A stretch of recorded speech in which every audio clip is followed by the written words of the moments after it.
Hi everybody, welcome back to Mando Lessons. My name is Baron Collins Hill. Hope you like that funny little intro. Today we're going to be talking about drones, practicing with drones. It's one of my favorite ways to practice. It really kind of sparks my creative juices, gives me a lot to think about, and is a lot more fun than just kind of playing to silence, practicing to silence. I'm going to show you a couple ways that I like to practice to drones and ways I think they can help. If you're new around here, I put out new lessons every single week here on YouTube and on my website, mandolessons.com. All my lessons are always free, and it's just run on a voluntary donation system. So if you find these lessons helpful, consider donating. There's some links in the description, but that's totally voluntary and not required. I've got lots of other lessons over on my website, from tunes to basics on learning to play the mandolin, some songs I teach you.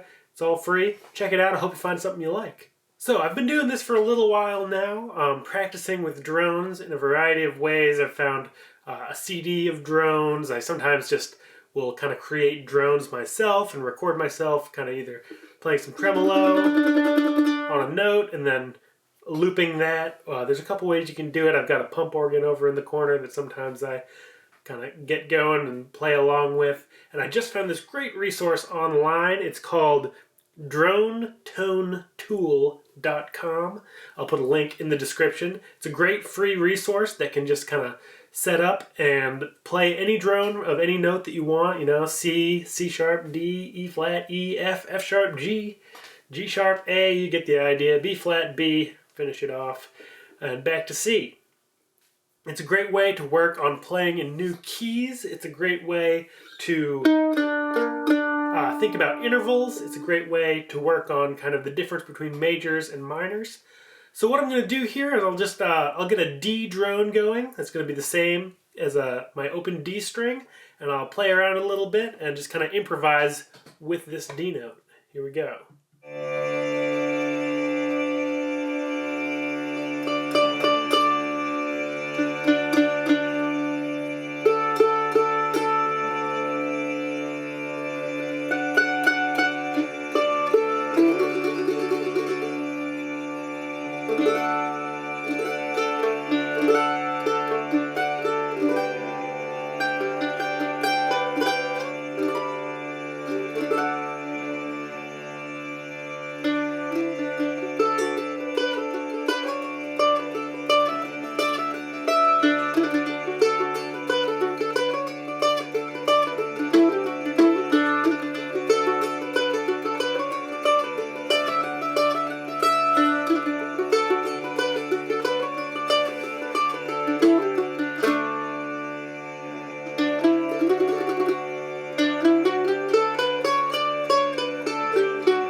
So there you have it. It's as quick as pushing a button, and I really recommend you check out that website. It's DroneToneTool.com. So the question is, why do I love drones so much? Well, it's twofold. One, it really just kind of sets a mood immediately, you know. So I put on that D drone, and I could sit here without the drone and go. Just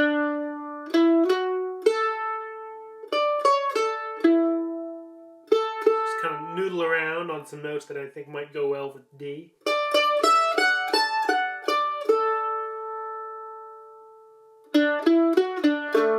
But you start to lose a little bit of reference after a little while, and having that drone going really gives you a sense of whether you're hitting a note, that is a D, or maybe you hit an F sharp note. And that's really, that major third, D, E, F sharp, really signifies that major key, and it just becomes compounded in its effectiveness when you have that D going underneath it. It's the difference between and So that's just an F sharp, or an F sharp with a D underneath. Nice major third.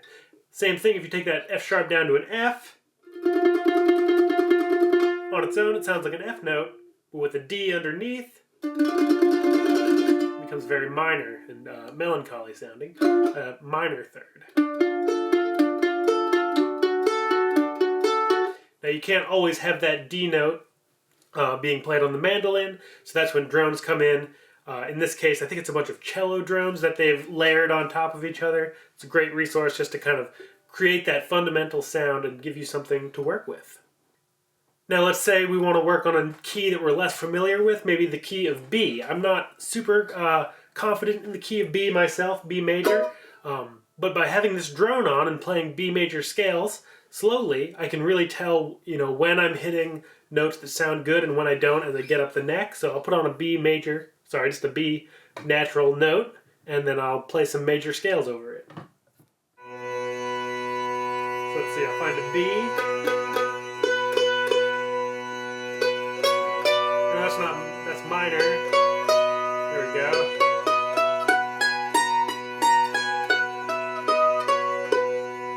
And now when I hit a note that's not in the B major scale, you really hear that dissonance with that drone.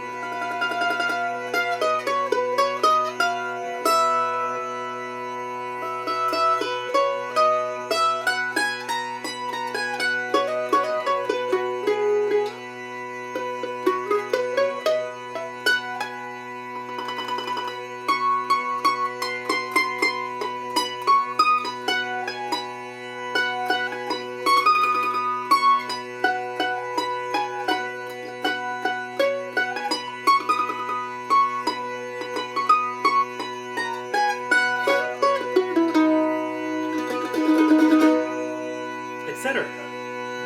And that'll really, it really gets into your head and allows you to really kind of think about the intervals rather than just kind of playing, a B major scale.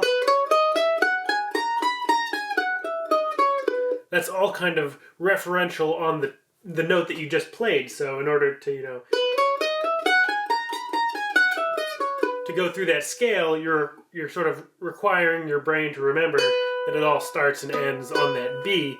When you've got that drone going, that work is done for you, and it'll kind of automatically, for me, it really automatically starts giving me ideas of kind of musical ways to play around with that drone.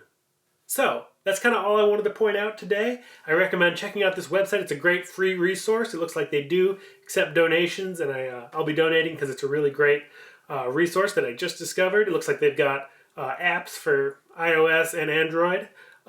It seems like a really solid thing to work on drones in any key. Again, that's dronetonetool.com. And, I'm not affiliated with that website at all. Just found it and thought it was a great resource and figured I'd share it with you.